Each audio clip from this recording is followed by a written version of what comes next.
welcome back to Reading Homestuck. We got me and Mason today. No Arthur or June, sadly. Both very busy with life things. Yeah. But we do got Minder Boy. Yee. Yeah. And in the continuing audio problem chronicles, I'm getting more hard drive space for my computer today, audience. But it shouldn't matter too much today because we've just been discussing how we don't really need to use Audacity today because there's just the two of us. And, well, we won't bore you with the minutiae, but just know that the solution is coming. The solution to the overall problem is coming, and the problem is currently utterly moot Not a problem. today. It's utterly moot today. Does So not matter. That's quite humorous.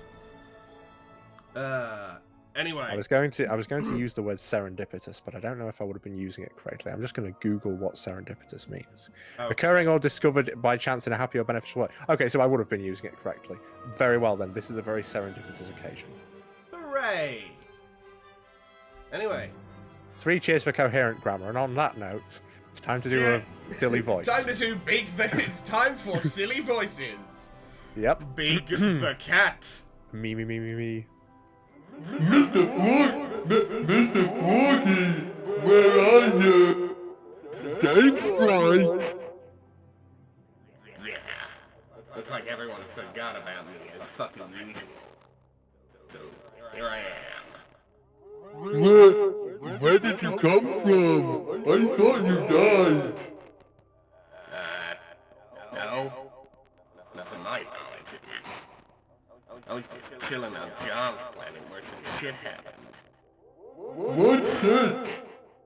Yeah, there was all this wind and shit and the sky went blank. I looked around for a while, but couldn't find anybody. And the sky went black again, so I flew off looking for people. And I found the planet with a big purple X on it. Then I found you at this tea party or whatever, and now you seem to be a Sprite, too, who is part cat. That's cool, I guess. Ah, of course. You're the version I travel with on the ship. I mean, not Rose, Jasper's. Oh, yeah. Hey, man, or at least, hey, man, to half of you, kind of fucked up and you're Port Rose and vice versa, but, I guess what do you do? Be in a state of near perpetual satisfaction with my own existence is what. Anyway, I'm happy to see you're still alive. Even if your bird-like appearance is making me feel a bit riled up, I'll try to control myself though. Cool, thanks. So what kind of ludicrous nonsense do you have going on here in the land of Stonehenge and a big purple axe? Is that Egbert-looking dude supposed to be the fucking Mad Hatter? Yeah. Okay, what's with the fridge? Please don't tell me something's locked in the fridge. Dave, never mind the fridge. This tea party bullshit isn't quite what it seems. I'm actually on a date, so maybe we could, catch up later? Date? Well, that's cool. With who, the Mad Hatter guy? Good lord, no. Fuck no. Hell no. No. With Nepeta. Sorry, I should have introduced you to her sooner. Nepeta, this is Dave. He's my third brother, who is also a sprite. Hello? Hey, Nepeta, nice to meet you. Don't worry, I'll get out of your head soon and let you get back to your tea date with Rose. Hi, Dave. Nice meeting you too. Damn straight, we are beating the shit out of each other right now. Hey, put her there. Dave, no, don't. Don't touch that! No! No! Don't touch that lever! Ah! Oh no. That's a classic comic book sound. Oh god. Dave Petter Sprite squared. Okay, right, now we've got a... Okay, Okay, so Dave Sprite is Solid Snake, what voice is Nepeta Sprite? It was... Oh no, I've got the perfect voice. Go for it. I did big for Jaspros. You get this one. Let me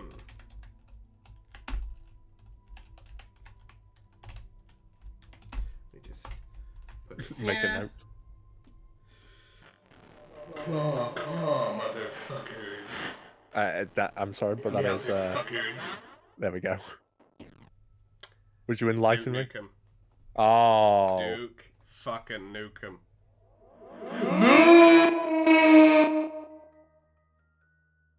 So basically, Squared Sprites in our interpretation of events are all voiced by the same John guy. St. John. They're all voiced by John St. John. That's brilliant. It's the perfect way to do it. They're all voiced by John St. John. Oh Every my Squared god. Sprite is John St. John. I'm here to catch fish and chew bubblegum, and I'm all out of gum. Hello? Anyone home? Jade? Anybody? I'm looking very calm for talking like this.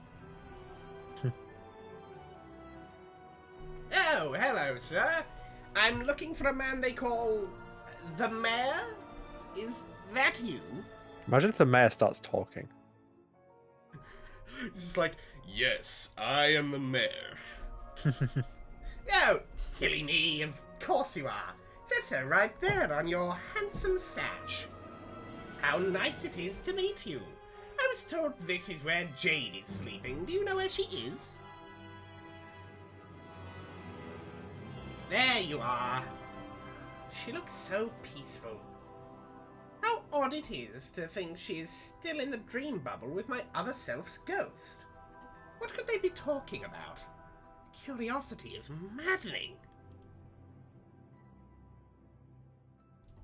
Please hurry back, Jade. Your friends all miss you here. I'll do Calliope so you can do Jade. Yeah, you do the, Slightly evil Papyrus. other Calliope. Alternate Calliope.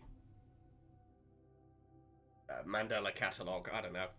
I don't know where I was going with that bit. Anyway. I don't know either. So, where exactly are we going? Back to the source of all this. And where is that? You know already.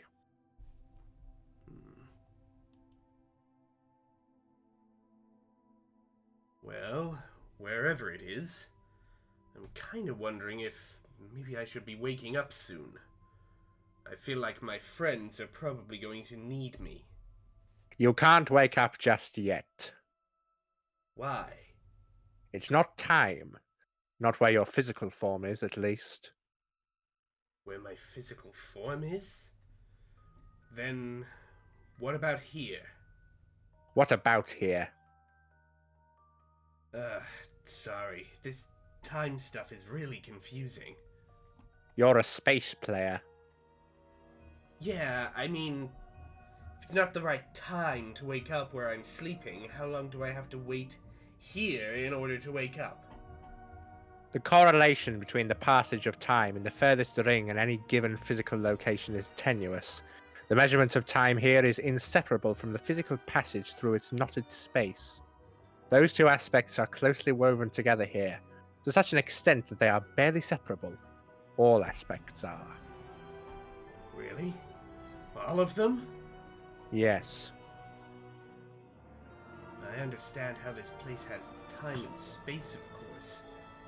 Even if they work together weirdly, but I don't see any of the others. One doesn't see abstractions. Not directly. Oh.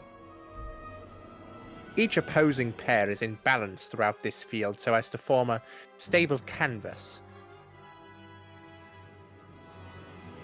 Though the canvas becomes less stable with each crack in the field, ordinarily one would never directly observe its constituent forces. The canvas would seem smooth from afar, but up close, as it were, the tapestry is circuitously woven. The aspects, while remaining in balance, interfere with each other. They interlock and intertwine. So neither space nor time functions linearly, nor are they conventionally measurable. Wow. I'm not sure I totally understand, but that is pretty interesting. You are predisposed to find the nuances of space intriguing, and since its opposing aspect is more related than you perhaps have realized, challenges of understanding it are more compelling to you than you realize as well. Yeah, I guess so. Physics are all about space and time and such, which are fun to think about. I like all that stuff. Yes. So you're saying space and time, and all other aspects, I guess, are more closely related here than in, like, more stable places, like my universe? They are less distinct from each other here, yes. You said passage of time is inseparable from traveling through space? Yes. So if we were holding still, time wouldn't be moving either. That is correct, in a way. Though motion itself is not the absolute process it is in a more conventional medium, the measurement of motion requires stable features for comparison, of which there are very few in the furthest ring typically.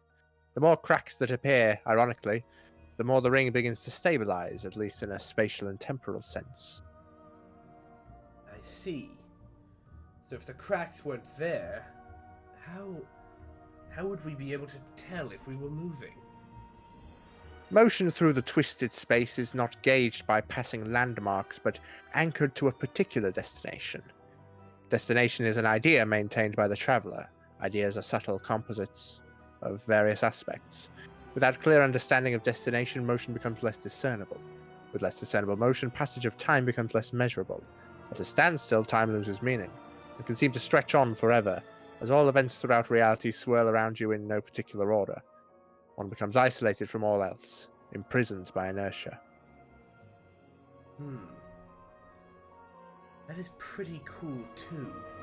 I love spacey stuff. Yes. Also, Imprisoned by Inertia sounds like a pretty solid band name, honestly. Yes, it really does, honestly. We are imprisoned by inertia. We bring you our hit song, Lightspeed. Yes, you talk about it in a neat way. It kind of seems like you're trying to educate me on this. Like a teacher or something. Of course, that is what I'm doing. Oh.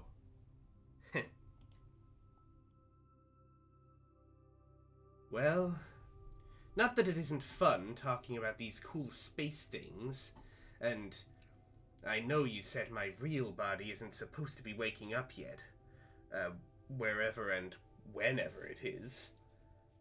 But to tell you the truth, I would really love to get going and see my friends again. Don't you have the power to wake me up? The other Calliope said she has that power. I do have that power. Oh, so could you please wake me up then?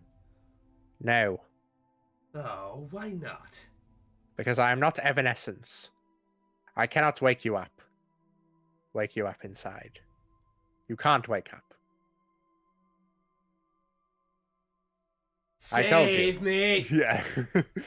I was waiting for the one line that would let me do that, but Yeah, like, sorry, it no, never came, so I just sort of jumped it. I decided to end that joke a little early. I just had to jump it, leapfrog the damn I thing. should have Anyway. known you'd be so eager. What was your Anyway, historical edgy- taste in music? edgy 2000s music, truly, it is like crack cocaine for me. Cocaina. I told you. It is not time yet. We must reach our destination first in order for the requisite time to flow correctly. Only then. Man. Why the hurry? You've already proven your heroism in the moments when it was needed most. It's important to know when the greatest good is best served by remaining dormant. Whether that burden is for close to eternity or only a few more minutes, it is something to learn as a space player. Space falls back, it yields, hosts the place silently. Then it roars to life when its time comes, showing all who is really the master. And so too, when the time comes, it collapses in on itself, taking all else with it. Damn, that sucks, bro. What the fuck?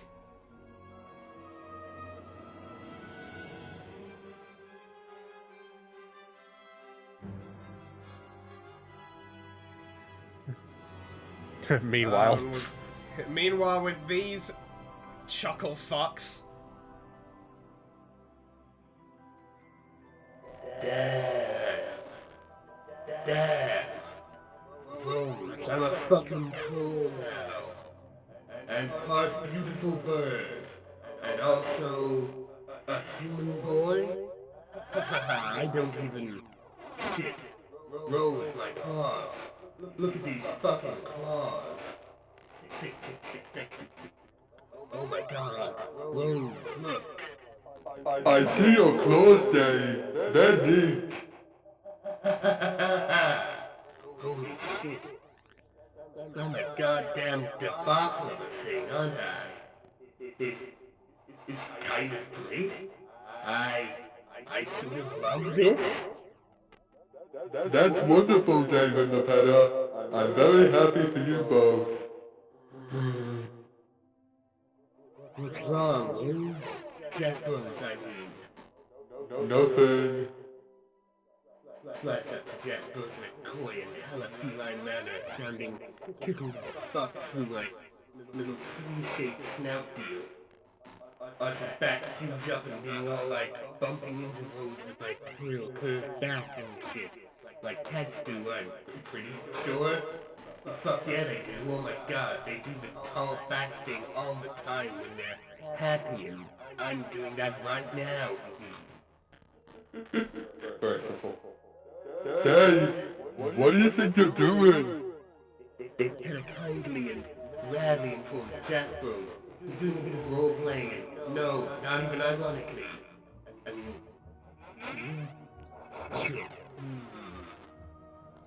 What? Jaspers. I'm confused about my gender suddenly. What am I now? I have a bad feeling about this. No, I don't know, Dave. I just think the image of Duke Nukem saying that sentence specifically, just it being a sudden onset gender confusion for Duke Nukem singularly is quite funny. Just in the middle of shooting up fucking pig cops and shit. I love the smell of burnt crap in the morning. Also, I'm confused about my gender I suddenly. might be non-binary. Anyway. I don't know, Dave. Well, what are you? I mean, what do you feel like now? A boy or a girl? The cat was a boy, right? Yes, he was a boy. So what does that make you now? I don't know. I hadn't thought much about it. I think I'm probably still a girl. Cats don't have particularly deep feelings about gender or form strong identities around the idea. Okay, that's cool. But both Dave and Nepeta did have strong identities as a boy and girl. So I don't know where that leaves me. Does it even matter? I have an idea. I just started being Dave Petta like 3 seconds ago. I'm not sure what matters to me yet. I think I do like being me, though. It's a really weird feeling. I mean, not weird, just like jarring in contrast to how both me spent so long feeling like. I think I know what you mean. You do? Yes, I was really having the time of my life after I became Gaspros. Well, for a short while there at least. For a while? What's wrong now? For a while. Oh, nothing. Come on, tell me. It's hard to put into meows what I am feeling suddenly. I think it might be loneliness. Loneliness. Why? I'm here to keep you company, and that Hatter dude is still over there. Doing whatever the fuck it is he's doing. You still have lots of friends. Yeah, but I don't know where my Pollywog pal could be anyway. Pollywog pal. I love how that's capitalized in the In the script. in the subtitle. I love the people who are Pollywog pal definitely going to TM. be... The way you said that, I love the people who are definitely going to be like, wait, he didn't actually write Pollywog pal in the damn chat, did he? No. No. Like, that's not an actual thing that was in the script, right? Yeah, no. But it's like Pollywog pal TM. Anyway, the actual line. Yes, the actual line. No Pollywog pal. 100% Pollywog pal free. I know, but since your transformation, some feelings I thought I had put behind me at the moment of my transformation quickly returned. They were dug up from their shallow graves and left on my doorstep by...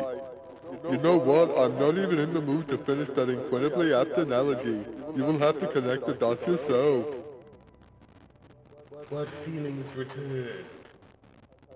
As a cat, I never had any other girl cats around to be friendly with. You could just be a human, or just a cat. That was a very simple emotion with which I could probably cope if it was all that was in play. The rose half is more complicated. I have memories from a lot of roses. Is this true for you as well? I mean memories from many days in the Pedas? Yeah, it sure is a clusterfuck of sad dead days and sad dead Nepetas in my head. Feels alright though. Like I'm a lot more detached from those experiences than I ever felt before. But also, there's a distinct feeling of having one Dave and Nepeta stand out from the crowd of memories. The versions of Dave Sprite and Nepeta I existed as right up until we both shook hands. They still kind of feel like the main ones, you know? Yes, exactly. The Rose I was prior to this had just lost everything before she was killed. Her friends and also her mate split. When I came back as a sprite, not as Jasper's yet, mind you, I was relieved to see everybody again. But it was also a melancholy return. I knew that she couldn't be with me anymore because I was no longer real Rose. But when I became Jasper's, everything changed again. I was a whole new being. Before me stretched a horizon full of small, distant, and slightly jostling curiosities to investigate, because you never know when something like that might turn out to be a mouse. There were so many new possibilities. Oh, God. Dude, I must say I'm so stoked for the cat things you're saying. Sure, Dave. And yes, I concur about the cat things. Anyway, one of the new things that opened up to me was the idea that I didn't have to be alone anymore. That I was reborn, more thrilled to be alive than I can ever remember being in any incarnation. And that there was someone perfect waiting for me to bring her back. Another estranged soul like me. And now, I guess it's all ruined. What's ruined? Never mind, Dave. Come on, tell me. Forget it. Rose, Jasper's. Damn it. You can't possibly just leave the story there. Possibly. Fuck. Still getting the hang of mastering my cute-as-hell urge to do cat puns. Literally whenever it could conceivably occur to me. Literally, and the mile, that's a good one. Jasper's. Jasper's. Jas the cat. Shit, that's a bad nickname, sorry. Jasper's Bright Squared. You were talking about Nepeta, weren't you? I mean me, or part of me. Tell me. Tell me. Dave, she was going to be my wife. I miss my wife, Dave. I miss her a lot. I'll be back. I miss my wife, Dave Pettis Bright Squared. I miss her a lot. Also, what the hell is Jake doing? Oh, he's just shooting. He's just firing off guns. Pew pew. Sorry. I was, she was. Yes, Dave, I am quite sure of it. first of all, maybe you should stop calling me Dave. My name is Dave Petta Sprite. No, my name is Dave Petta now. Oh, yes, you're right. I'm sorry, Dave Petta. No offense, but the Dave part of you is sort of the fly in the ointment here, so when I look at you, that tends to be who I see. Yeah, that's cool. Since he became a bird, that part of me got pretty used to being the most unwelcome pig in practically all situations, let alone when he rudely crashes a teenage through accidental body-sharing shenanigans. But now I'm like this whole new kind of sprite with legs again and claws and shit. And I prefer to let my new identity be respected, please. Yeah, I am very sorry. I was just sad as all. Oh, I understand. You even say I know that feel. You'd be lolling my ass off. I love that there's this whole new side of me that is all freshly tickled by even the most basic applications of irony. For instance, that was some weak sauce milk, but here I am lapping it up. It pleases me to hear that you have rediscovered the joys of entry-level irony, Dave Petta. But yeah, sorry for blowing our date. As if she wasn't sure what to make of the date. She was really flattered that you liked her though. But I don't know if it would have led to marriage. I think y'all may have been pouncing the gun on that. I don't think so. I had it all figured out. She never got a chance to see any of my moves though, so I guess we'll never know. But just to be sure, she absolutely would have become my wife, and we would have been very happy together, and she would never have complained. I don't know. Getting married isn't even a thing for trolls. It was just a figure of speech. It isn't even a thing for cats either, remember? Okay, but even so, I still don't think you can force something like that. We would have needed to spend more time together and stuff to find out. Yes, we would have spent that time together, and it would have turned out to be magical, trust me. God damn, though, it's getting some kitty cat mixed up in you. Maybe it's so much hella smugger than usual. I kinda dig it. It suits you. Does it? I mean, you were always full of yourself, but now you're owning it so completely.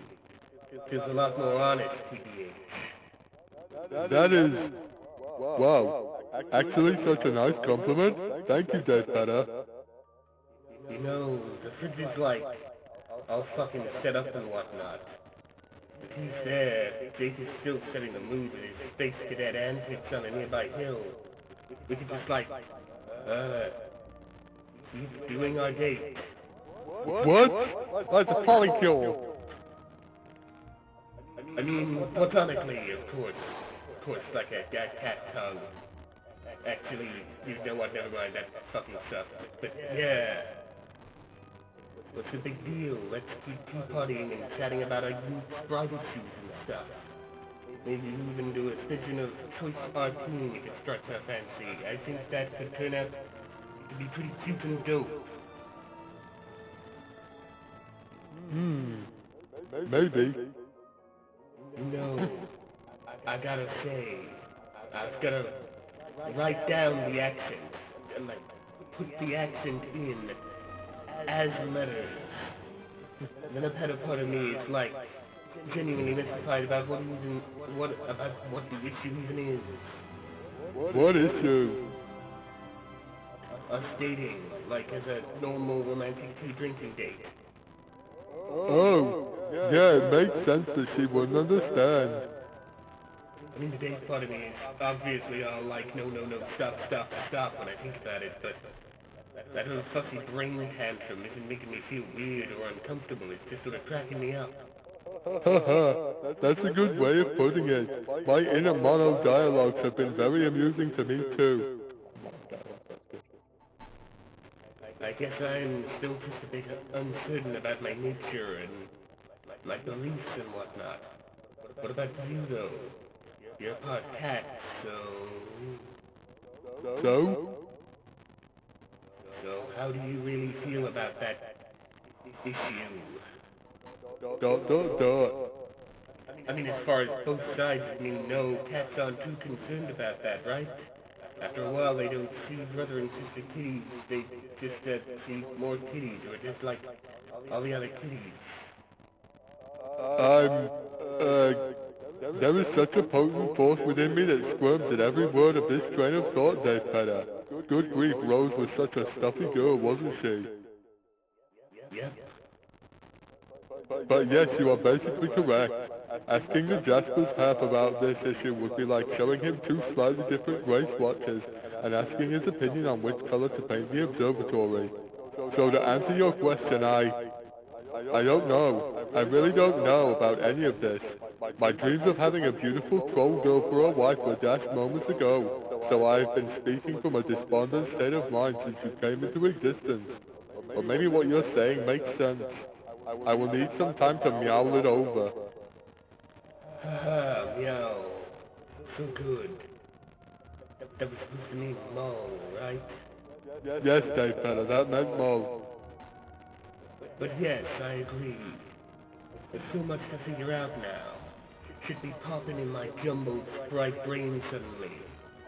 Popping like a bunch of silly gophers out of their fucking surprise holes. Wanna murder those gophers. Because instincts.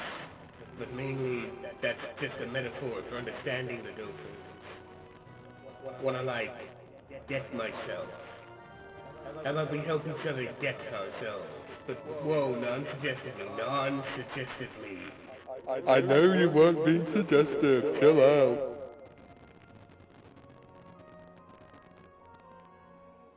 So, what the What's fuck? Phil doing? He's just... I was about to just scroll down and do the text, but he's just like out there. He's trying to do the Tabro stance. He's just going. What is this? This is just like... Is this just like a thing that happens to pages every so often? They just decide that they want to flail. Is it? It's Is it flailing time. Is it going to be another John's arm and oil thing where in the background of like every scene there's just Jake dancing? There's just a one of the page characters from the comic just flailing wildly. Anyway. I So like how it would- so far. Yeah, me too. So how would you like me to help you get yourself? I don't know. We were on our date and you were talking to me about stuff. I was acting all embarrassed. That was pretty cool, or at least Nepeta thought so. You mean about her liking Carcat and such? Yeah. You know what's crazy is, even my new form, I don't even feel conflicted about that. It sort of feels right still. Oh man, I wonder why. Man, I wonder why that feels just like a coherent, normal thought. I would have thought I'd be massive contradictions about that, but nope. Weird, right? The best part is Dave Sprite wasn't there to see Carcat and Dave interacting, so yeah, that is Yeah. very weird. This is just a from soul the Dave read. Sprite side of things. This is just like a normal thing, but Dave Sprite just does. The Dave Sprite of just doesn't have the fucking like chronology to necessarily know that. Yeah. If you say so. Not that I'm saying I should act on that or anything. It's like you were saying. About being the odd hose out. And when you got Jasper's, everything changed. These are brand new lives for us, so it feels like I should try and leave the old stuff behind. But that means I also gotta figure out what to do with my life now. Or my pseudo-life, whatever the hell it is when you're a sprite squared. Then what do you want to do with your pseudo-life? Oh man, you're gonna think I'm crazy for even saying this. I already think we're both crazy. I have this weird urge to go fight Lord English. What the fuck? Is that allowed? I know, right? I'm just strangely drawn to the idea. I wasn't at all before as a really depressed bird version of Dave, and the Peta didn't even know who he was until recently. But now it's... Sorry, Sprite squaring kinda got me a bit icky. But anyway, but now it sounds cool suddenly. I feel like the exact blend of people I am is a being that you should in some way be vulnerable to. I can't even explain why I feel that way. Well, you have to follow your heart, I suppose. Or open it. Open your heart. Get it? Because that's the game that I was introduced in. Yeah. Well, I need an equivalent reference. That's a reference. Peanuts in it. Dun-dun-dun.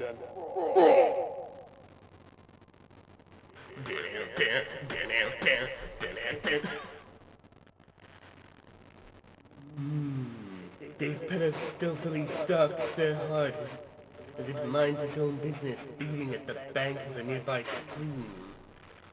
They crouch in one of the quintessential cat poses with like the butt in the air. Dave Penna starts wiggling their ass furiously. Gets mildly distracted by wiggling of own ass. Becomes more intrigued by movement of ass than beating of heart. Is this what we're doing now? No, just messing. Okay. I think we are going to make a habit of role-playing. I would like to script out some scenarios in advance. I'm concerned that too much improvisation could end up muddying the narrative. Now, okay, you can right ahead and do that. They both just start wiggling their asses at each other.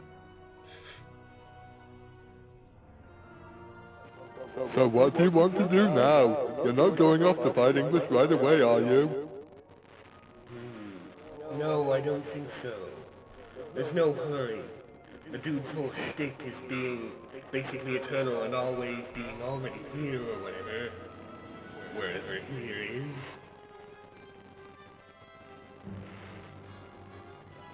Sorry.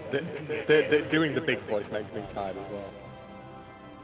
In this case, I guess it just means out there somewhere. I think there are just a few things I want to take care of here before I sink my claws into that grade A slab of beef prey. Like what?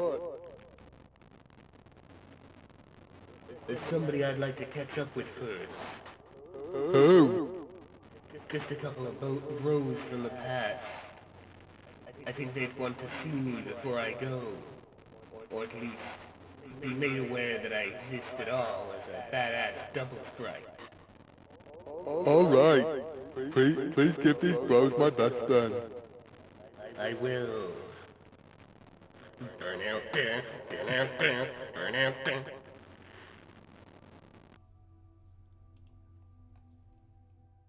Ah, I assume we are cutting to the bros. Damn, it's only been 40 minutes. Yeah. Grist rig. Big mode. Because I work on an oil rig.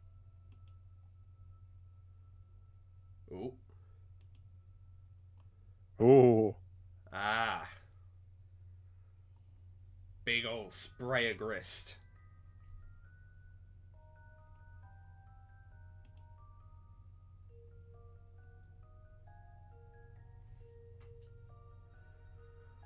Ah. And presumably this has been done, and it seems that this has been done on all of the lands. I see. So I'm gonna guess this is the ultimate alchemy. Cool. Yep, there they are. Yep, it was. We cut to the bros. Fuck. Oh, and we cut away from the bros to reach the other bros. Okay, you take Solid Snake, you take Dave, I'll take Dick. Yep. Okay. Keep checking. Damn. And I thought our houses were pointlessly tall before. It just doesn't stop from keep constantly getting more and more vertically enormous. Shit is downright precipitous at this point. Like, upways. Yeah. We made sure as fuck not to come right out and literally describe that building as tall. Hell yes. Who needs small and serviceable adjectives when the most ass-backwards way of saying a thing is right there, tantalizingly hidden within the vast ocean of language? Like a treasure in a huge, shitty clam. We are way on the same page philosophically here. Who is surprised by this? 0 people is who. Sounds like a club for losers to me. They're lucky they don't have any members, otherwise they all be lame as hell. Yeah. So, why do the houses need to be so tall again? I never actually understood that, except to reach the gates, but once we all figured out how to fly and shit, that became so pointless. Yeah, after a while in the game, building kind of stopped mattering. Except near the end, getting them to the top is just a point of completion. Then you dump the grist rig on top of it, apparently. And that lets the thing spray out all the grist from the hoard in the planet's core, like some kind of like a huge oil derrick, I guess. Oh, how do you know this? Do you guys have like a manual or? I'm in communication with Aqueous Sprite. He's working on it now. So you're in communication with him, like, right now? Yes, via my shades, which he incidentally used to be, like as a computer, which he lived inside of as my autoresponder. Right. And, why did you make that thing again? Not that you ever told me before. Again, it's just like a stammering tack on to that sentence so as to try not to sound too fucking rude. I don't think it's a rude question. It's perfectly fair to wonder what was going through my head when I made him. I've spent a lot of time wondering about that myself. So you just straight up programmed a copy of your brain? There was some programming involved, but also a bit of cheating through the mapping of a capture-logged ghost imprint of my brain. I guess part of it was just about trying to understand myself. But I don't think I would have put it that way at the time. For a while I insisted he was meant to be a debate partner or some horseshit. I was pretty young and had some stupid ideas, about irony in particular, but also a lot of mostly faux intellectual thoughts on a wide variety of topics. Like philosophy, consciousness, programming, identity, history, ancient pop culture. Really, it ran the full gamut of pretension. Not that I don't still find that stuff interesting, I just like to think I'm somewhat less full of shit about it all now. You've arrived at my brain. Nice brain. Where'd you get it? Brain store? That was nothing! That was fucking nothing! That was nothing! So that was the bag... fucking nothing! Oh, so the bag you got from the brain store, then. Yeah, me too.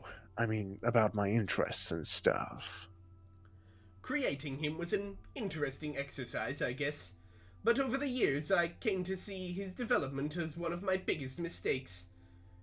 He sort of turned into a monster, but I could never bring myself to get rid of him or even really blame him for being an asshole because he wasn't actually that different from me. Like, by definition. He seems pretty alright as Aqueous, though. At least it keeps him busy, obsessing over his muscles, asking for milk and shit like that. I guess I started some projects I regretted, but nothing like making a milk weirdo eventually exist. It sounds fucked up, but is also kind of an awesome story in its own way. I guess so. Maybe I'm lucky I was never that good with computers. That was Otacon's job. Now, computer art, that's a different story. Okay, it isn't actually. I fucking suck at that too. But damn it, I try my best and make some magic happen, at least in my own mind, so maybe that's good enough. It certainly worked out for you in my universe. Yeah, I mean, I did capture log my own ghost brain once, but I didn't know what to make of that and thought it was kind of weird, so that never really went anywhere. Probably for the best. It definitely is. Tinkering with your own mind or identity or whatever. It's a dark road to go down. There are enough splinters of everyone running around out there as it is, just as a natural byproduct of our reality. For me in particular. Probably for you too as a time player. That process doesn't need to be encouraged or fucked with. For real. My bro did cool things with computers too. I mean, nothing like making a clone of his brain or anything, thank God. Just some absurd bullshit with webbots and stuff, mostly to help prop up his various enterprises. You mean the porn stuff? Yeah, but with puppets, of course. It was always about the puppets. Naturally. He made all these porn bots that would just talk to each other in a chat room endlessly. All like getting each other riled up about squishy bottoms and whatnot. Actually, it was pretty entertaining to watch them go at it for hours. I think they may have been teetering on the threshold of something resembling self-awareness, except they only seemed to apply that faculty to reach even more heightened states of sexual excitement for a bunch of nude soft puppets. That sounds oddly rewarding. I mean, not to say he wasn't still a douche, but as a pastime, cultivating a group of earnest, erotic, puppet-loving chatbots sounds so much more relaxing than painstakingly constructing a version of your own brain and then arguing with it for years thereafter. Almost like tending to a little flock of pigeons. Have you seen Guardians of the Galaxy Volume 3? No. Okay, well, this isn't really a spoiler. Well, there's a line that Quill says to Nebula at one point. He's like, "You've got really nice eyes," and she's like, "Thanos tore my eyes from my head and replaced them with cybernetic ones." And he's like, "Well, Thanos had good taste." That had the same energy as that. Yeah, just like... Well, on that particular issue, your brother had good taste. None others, though. Zero others. Yeah, you know he did some cool things. It wasn't necessarily all inherently terrible. Things I would really appreciate under better circumstances. He definitely had a lot of drive and also some ideas that warranted a certain amount of respect, I guess. He just maybe should not have been allowed near a child, that's all I'm saying. You say Just he keep had that- drive. Keep that he had drive, he had power, he stayed hungry, he devoured. Do not ask me what devour means in this context. I won't, I already know, being, you know, him. Anyway, sounds about right. We really don't have to talk about him anymore, though, if it's going to stir up more bad shit for you. Nah, I'm alright. I think that's all mostly out of my system. I mean, not forever, because I don't think that's how things work. I just mean my venting fit is over, and I'm probably good for another 16 years or so, and I can return to being mostly deadpan and rad. Dave, as someone who existed after the creation of Among Us, I hate that you just referenced Among Us. You're sounding pretty sus right now. You never even got to play Among Us! I've been playing it with Carcat for the last 3 years. Who I'm a gave level you the 100 copy? imposter. Who the fuck gave you the copy of Among Us? John. You know what? Fuck it. I'll ascribe almost anything stupid in this universe to John having done it. I love to play Among Us. How are you here? I heard Among Us and I was summoned. It Oh sounds my like God. someone's being pretty sus right now. Oh, Jesus H. Christ. Dave, I think we should vote out Dirk. I second that.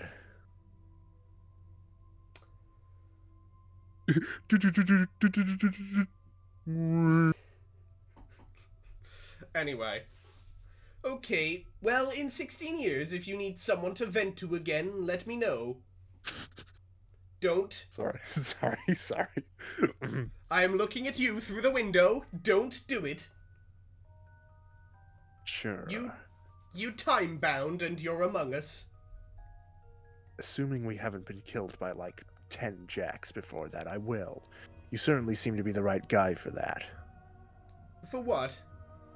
I mean, like the most suitable recipient of my hysterical fits on that particular subject. There is no way I would ever tell Karkat all that. I mean, maybe some stuff, but not all the stuff. It's just too heavy. I certainly wasn't going to mention this stuff to Rose or John or Jade or whoever else. If I was ever going to do one of my patented acrobatic pirouettes off that particular handle to anyone, it really only could have been at him. Except he was dead, and even if he wasn't and I did say all that shit, there's no way it would have resulted in anything resembling reconciliation. Which I think was something I kind of needed, but didn't realize it, so thank you for being a really plausible stand-in for him who I could rip to shreds, while still basically being innocent for all that terrible garbage. So you end up sort of being like an avatar for him that is so much easier to forgive. I mean, maybe forgive isn't the right word because I'm not sure he deserves that. And anyway, it doesn't matter because he's been dead for years and at this point is just an irrelevant deceased weirdo who doesn't matter anymore. I guess I mean coming around to a place where I don't have to feel rotten all the time anymore. And I guess I'm lucky I got to blunder into a reality that just happened to have the exact right version of a dude, which made that possible for me. Sorry, this fucking ramble is really getting away from me. I have no idea if I'm making sense anymore. I think I get it. And sure, you're welcome for me existing. Hey, can that be like the motto on our family crest? You know, I think it already is. Dave Strider. The Strider family legacy. Striders. Thank you for me existing. Thank you. You're welcome for me existing. Yeah, that's what it was. I'm gonna quickly grab a drink of water. Yeah, the snake voice is gonna really do a number on Tasty. Nah, I can do better than that. Tasty. All that melodramatic sad babble aside, I think it's perfectly cool if you're still curious about your adult self, and I don't mind telling you more stuff about him if you want. I know I'm still wondering about what my adult self got up to. Yeah, well, like I said, anytime you want to know more, feel free to ask. Okay, how about we do this thing? When I met Roxy, we did a thing. A thing? Yeah, it's called the lightning round. Is it where you call her mommy? We don't talk about that. Alright. But if you call me daddy, I'm shoving you off this building. I will make a conscious attempt not to. Understandable. That does sound like a Roxy thing, though, the lightning round thing. Does it by any chance involve asking a rapid-fire series of questions, some of which end up being a bit too personal or invasive? Well, yeah, when she does it. We could be chill, though, when it comes to asking about each other's secret crushes and shit. Then I guess I will disclaim in advance that I don't have any, and I don't care about yours, even if you do. It is settled then on the fact that we are a couple of cool dudes who know where to draw the line on certain topics. Cool. So, how do we start? Whose lightning round is this, mine or yours? It can be yours. Go ahead, shoot. Oh, okay. How did he, come to adopt you? I was a baby and I came down to Earth on a meteor while riding a pony with a pink heart on its ass. He found me in a crater on top of a dead pony and gave me a little baby pair of shades that look exactly like the ones you're wearing now. I see. So you decided to ditch those shades for the aviator glasses? Yeah. Years ago, John got me these for my B-Day. It might have been like an ironic dare to wear them, I don't remember. But when I got them, I was like, hell yeah, I'm wearing these. Gonna rock these fuckers till the end of time. They were Ben Stiller's. Like, literally, they actually touched his weird, sort of gaunt face in one of his films. Wait, the Stiller? Yeah. Incredible. Also, such a shame what happened to that poor man. Wait, what happened to him? I can tell you when it's your lightning round. Or mine, whatever. I'm still not sure whose lightning round it is when you're the one asking the questions. Dunno, ask Roxy. Okay, anyway, didn't mean to interrupt. But yeah, we would send each other stuff sometimes, me and John. Well, we all would, usually absurd birthday packages and such. We did that too. Except I had to send things through time. Always had to figure out stuff small enough to send through the sendificator, even if it was piece by piece. Nice. One time it turned out we accidentally sent presents through time. I mean, not literally, more in a roundabout way. We all sent John a rabbit, but all 3 rabbits just turned out to be the same damn rabbit because of stupid time shit. Once I deliberately and quite literally sent a rabbit through time. It was a robot. Wow. He was a loyal friend to Jane. I don't know what happened to him, though. Yeah, I don't know what happened to John's rabbits either. Rabbits, am I right? I hear you, man. What next? You say he owned Cal as well? Yep. Did he come down to Earth on a meteor with Cal, too? I think so. That was a long time ago. Kind of weird to imagine him strutting around with that puppet as a kid in the 80s. Or maybe just kind of funny, actually. Sure held on to it a long time. Must have gotten attached to it at a really early age and just never let go. I guess you fell to Earth with one of those things too. Yeah, but if I came to Earth on a meteor the same way you all did, then I guess I just got dunked right in the fucking ocean. Which makes sense, one of my earliest memories is using Cal as a flotation device. So he sorta saved my life in a way. I guess I bonded with him too, the way your bro did, even if that sounds a bit stupid. Then again, it didn't help matters much that I only lived alone in the middle of the ocean. He was my only real-life friend. I mean, until I built some new ones. Wait, we fucked up. I asked you a question. It's not my turn. Keep firing. Okay, how did your bro die? He died fighting one of these jacks. At this point, I almost forgot which one. No, wait, okay, yeah, it was the omnipotent dog one, the Jack from our session.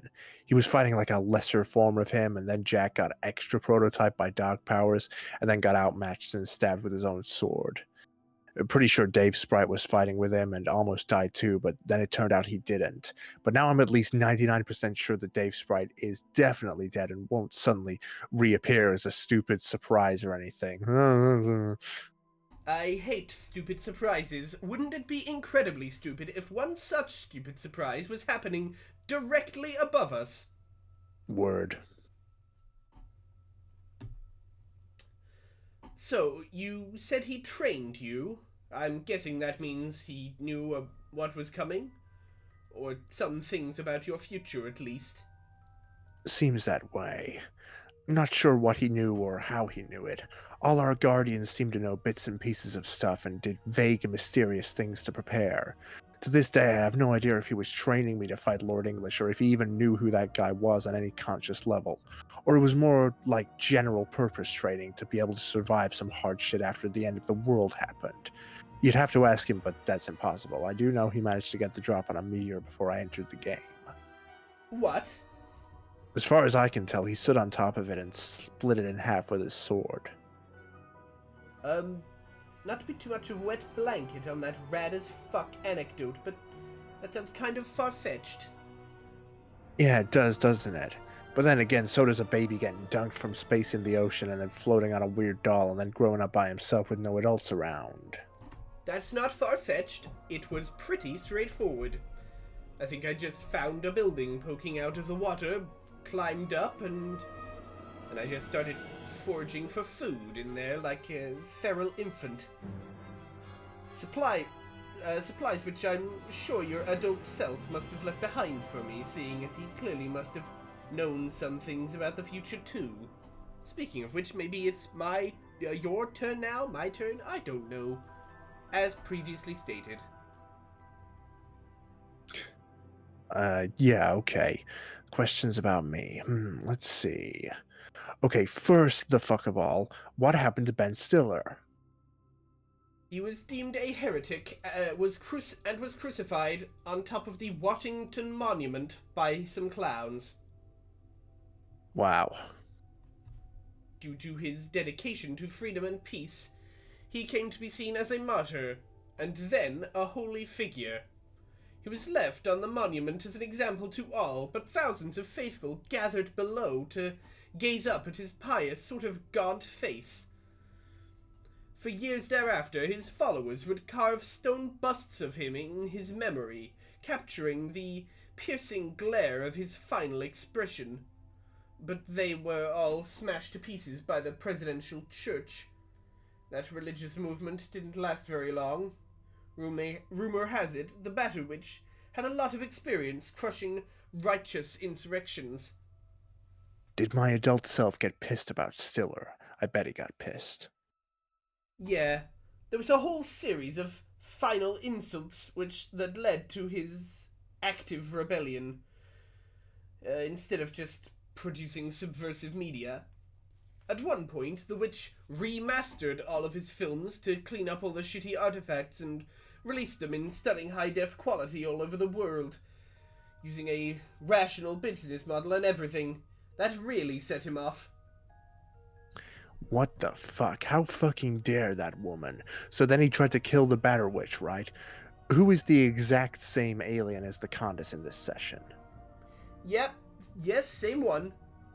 Right. And yeah, he teamed up with Rose from the same era. They supposedly put up a good fight, but both died.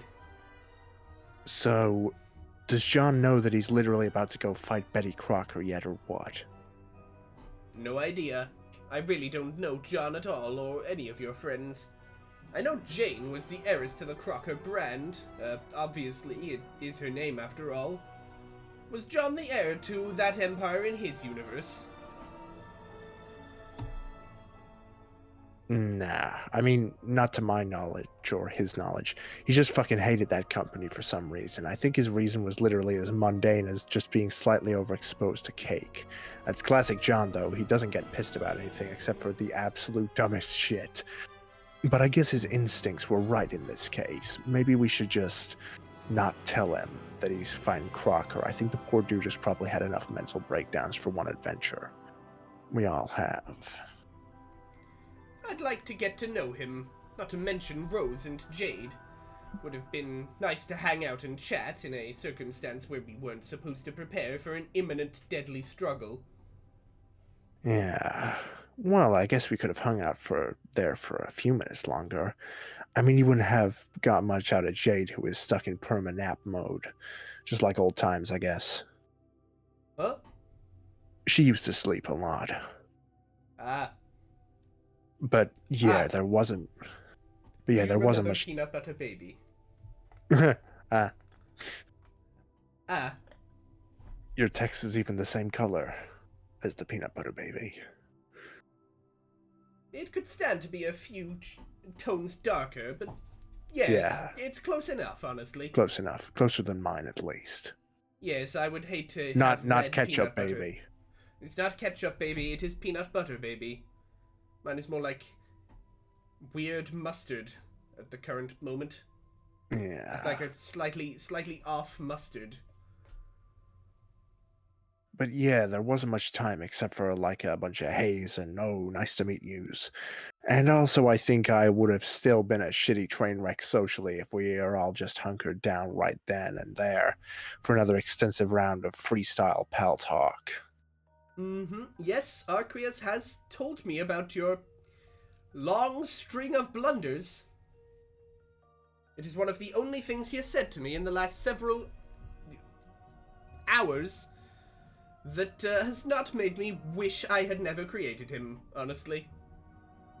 But yes, I was kind of nervous about lingering there for more than a minute too, mainly because of Jake. I didn't want to make him uncomfortable. I think I've kind of done enough of that.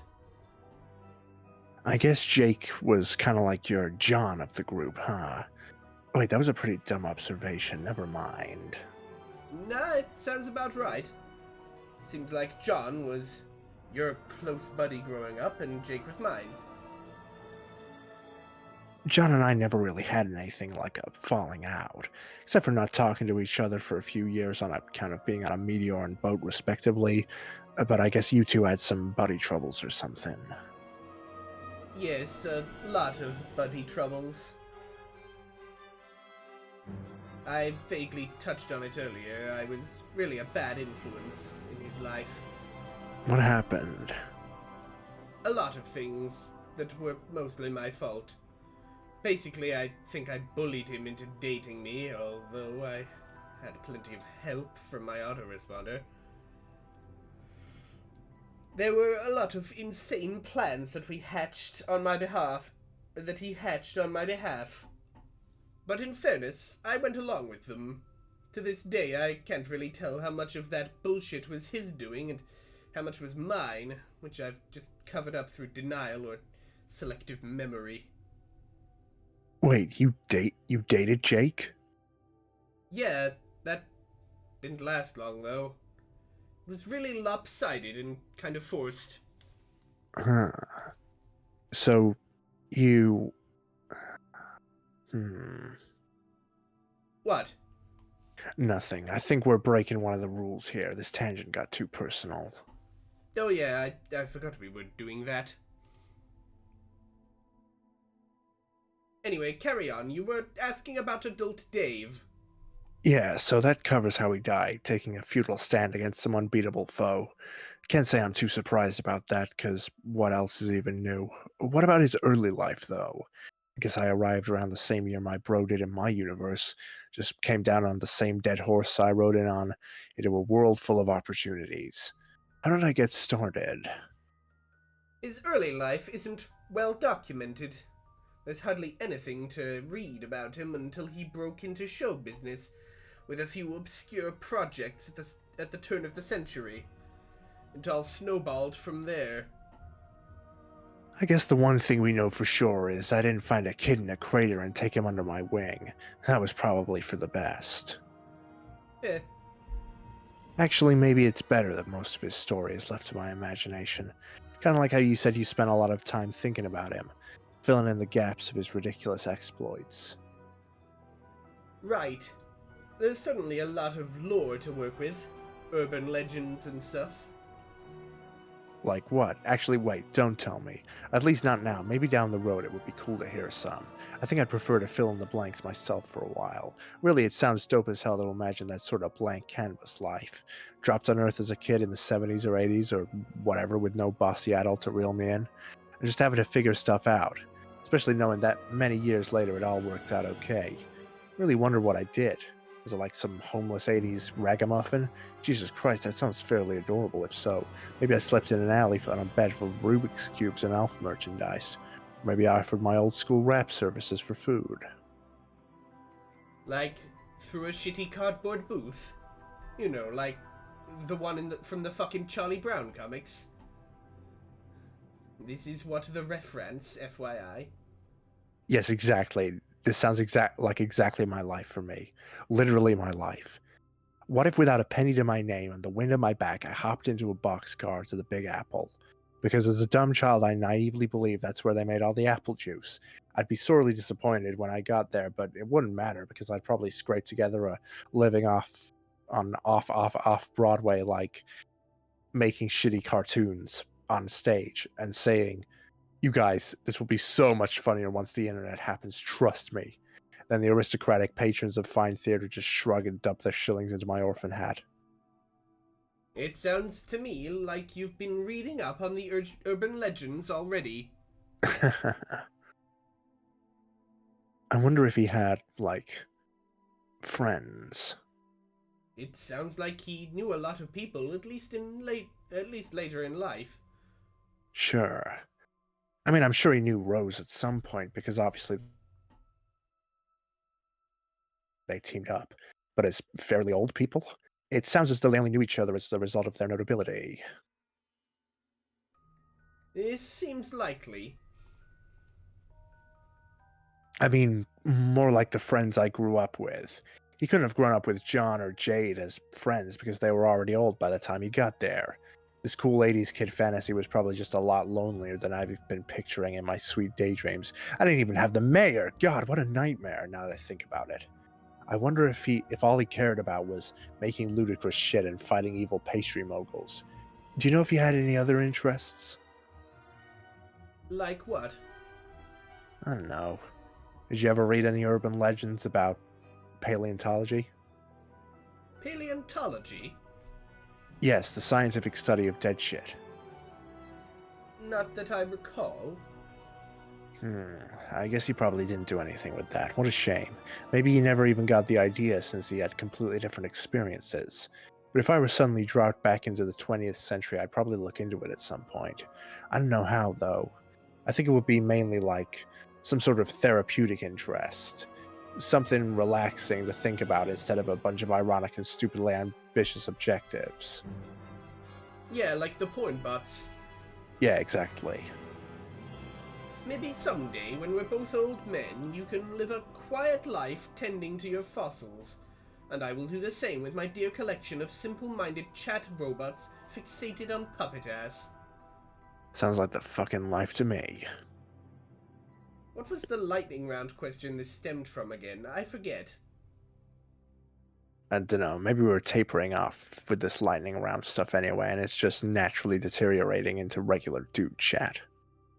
Maybe. You sure you don't have anything else before we say it's officially deteriorated? Okay, here's a curveball. What the fuck are you wearing? My prince gear.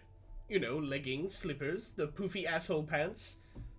A hood with some sort of cloth tiara deal embedded in it. Basic stuff for princess, apparently. Huh. Gotta say, some of these god tier ensembles really are something.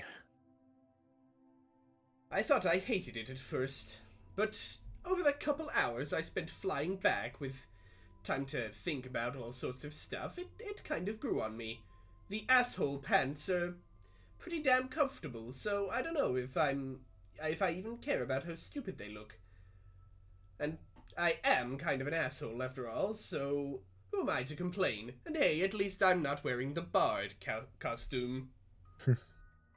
I don't have a weird, stupid fucking codpiece thing on my goddamn dick. I thought the same thing about my cape outfit at first. Felt like some bozo from the Renaissance Festival. Like maybe I should get on a horse and sing a shitty ballad. But then it grew on me pretty quickly. Hardly ever took it off in 3 years. You're right, it's comfortable and they're fucking magic pajamas or whatever, and they start to feel like part of you, part of who you are after long enough. I mean, they are supposed to last you forever, right? Kind of by definition, since they come along with immortality. Maybe part of their magical nature includes this insidious quality where they grow on you. Or not, I don't know. Maybe this is bullshit and I'll just wear some normal person clothes when this is all over. What about you? Are you gonna wear god duds forever? Nah, I'm sure I'll wear regular stuff again at some point. If a shirt with a hat on it can be deemed regular. I'm cool with deeming it as such. Yeah, maybe you're right, and we should all stop dressing like tools from an infinite magic slumber party for floundering teens. And just look like standard floundering teens. Some of the get-ups are pretty out there. Jake's, though, damn. Yeah, that page costume. I'd have commented on it, except that would have been casting a stone through a particularly fragile glass wardrobe. So I just flew away. Yeah, there was some palpable awkwardness there.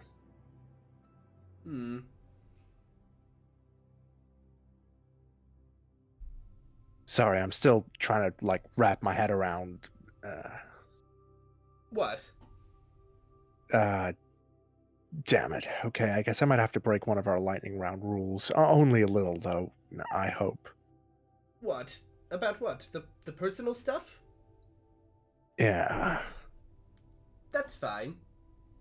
Okay, maybe I'm not even asking you anything. Maybe this is just a starting point to ramble to myself on a certain topic. I think there is a slight chance I may be the biggest idiot in the world. Hmm? When it comes to understanding some things about my bro, some pieces I never really put together about him, until maybe literally right now, which I think makes me an objective dumbass. What does this have to do with me and Jake? I don't know, nothing. Maybe I don't want to ask you anything about Jake. Maybe I'll just keep abiding by the code of basic dude manners on that. If I bother skirting the line of this rule, maybe I'd rather ask you other stuff instead. Like what? Like,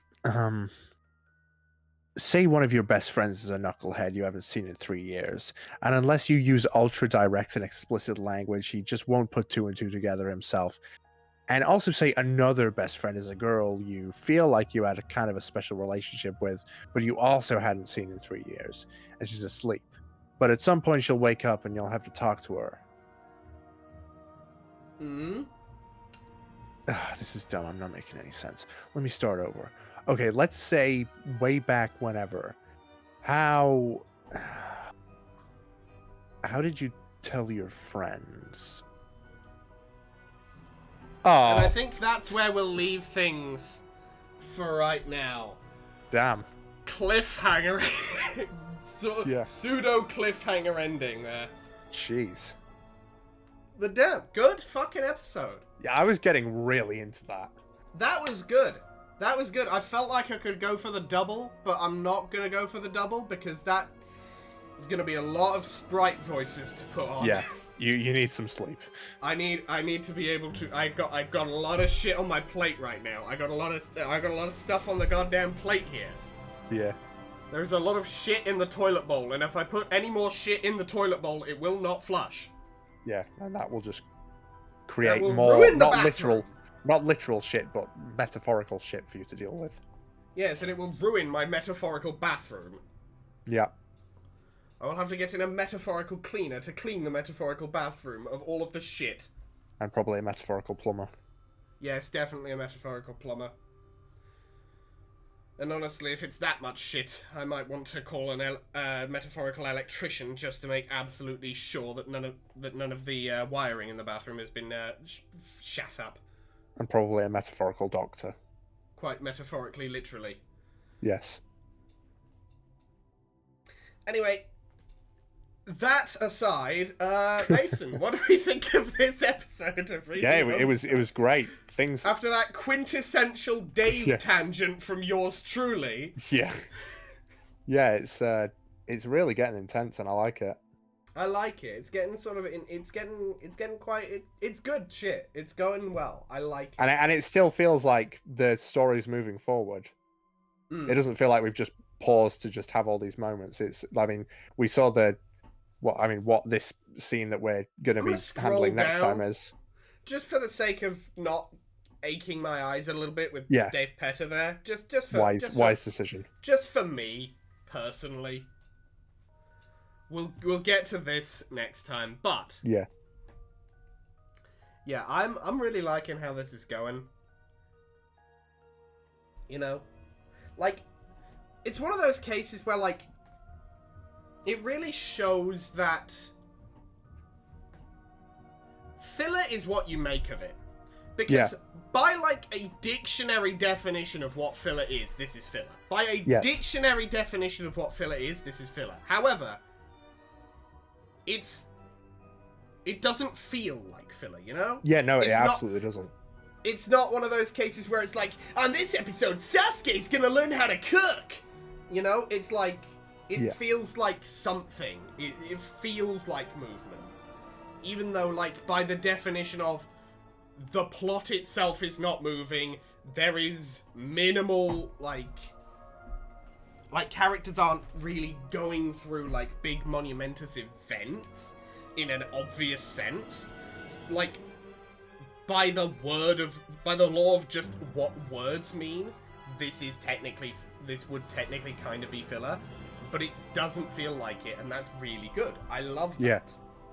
I want to be very clear that this is not a negative comment on this. It is quite the opposite. Yeah, if you can make it feel that important, that's a good job. That you've is a done. damn good fucking thing. Yeah. Because I think a lot of my anger previously was very much... It was just... I don't know why, but Caliborn just fucks me up. Yeah. I think it was really mostly just Caliborn. Yeah, I think and then there was Cancri and Cronus, but we know why those two piss me off. But like, I don't know why Caliborn pissed me off so much. Like, I'm trying to analyze that shit. I think it was just how relentless it all was. Yeah, I think it was... You could hardly go a few minutes without Caliborn popping up again. Yeah, and I think it was also a little partly just, like, the way the story kind of twisted to be, A, no progression, really, on any front, and then B, also... The way the story kind of, like, ended up being like, look, this is you. This is what you're like. And it's like, no, I don't want to be this guy. Yeah. You know, it's...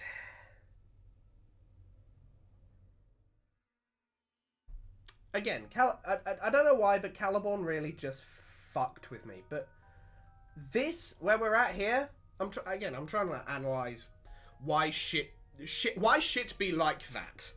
Yeah. Kind of when it comes to me and the anger things.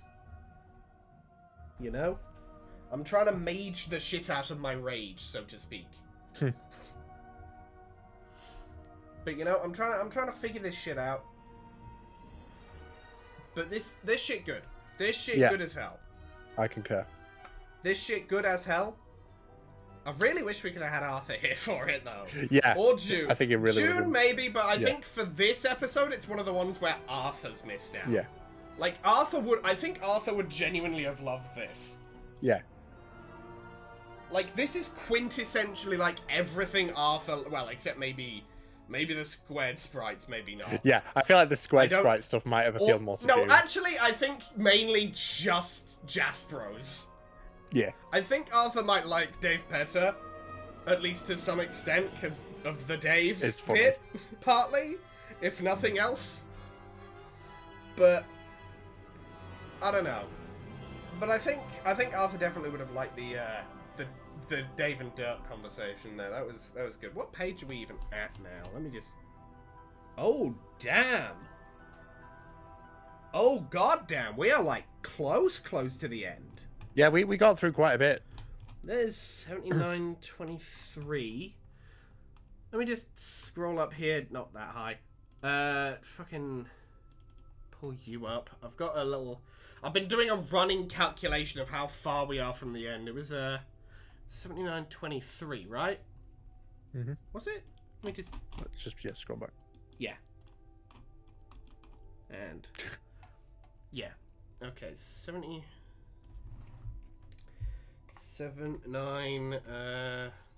23.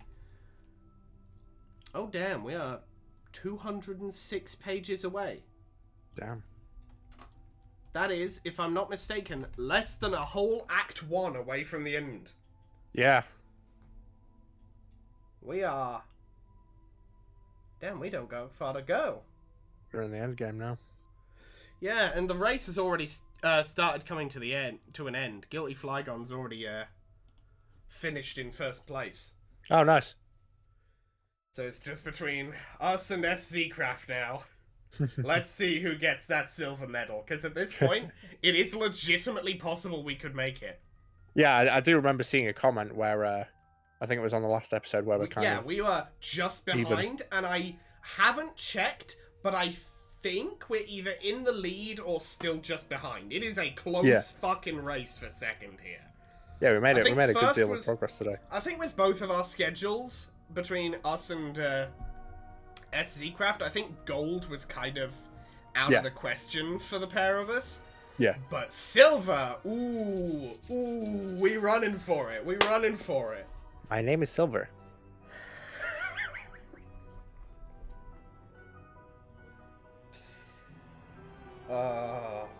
Christ. Anyway,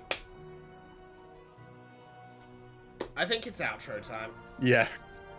Yeah, before we go off on another Strider-esque tangent, as we cut to the other examples of the Striders plus Nepeta and Equius as well. Yeah. Fun times ahead. But if you liked this episode, hit that like button. If you very much like this video and want to see more like it, hit that subscribe button. We upload episodes of Reading Homestuck every Monday or Tuesday, depending on your time zone. And we upload other things on Thursdays or Fridays, again, depending on your time zone. Other things like Dicey Deeds, Call of Cthulhu. Yeah. This week, part 3 will be going up. That will be the final part of it. Yep. Of the Call of Cthulhu campaign. Check it out. It's Oh, and just so nice. I mean, there'll be a warning at the beginning, but just so you all know, there is graphic content of a gory nature. Yes, gory descriptions. So if that is not your... But if that is not your thing, do not worry. I've put in chapters into every video so that you can skip over all of the gory details. Additionally, once that's done, there will also be another tier list video, the Sonic Transformations tier list. Yeah. I'm quite happy with how it's turning out so far. June is in it.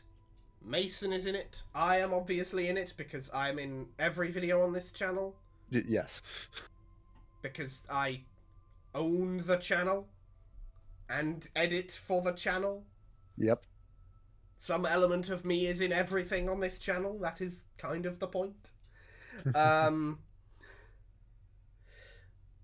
yes, and some possible Trollsona stuff coming down the pipeline as well.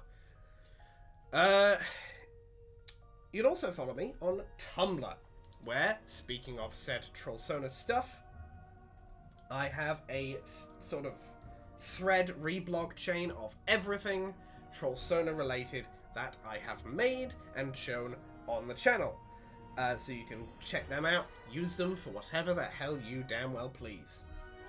I also reblog stuff there as well.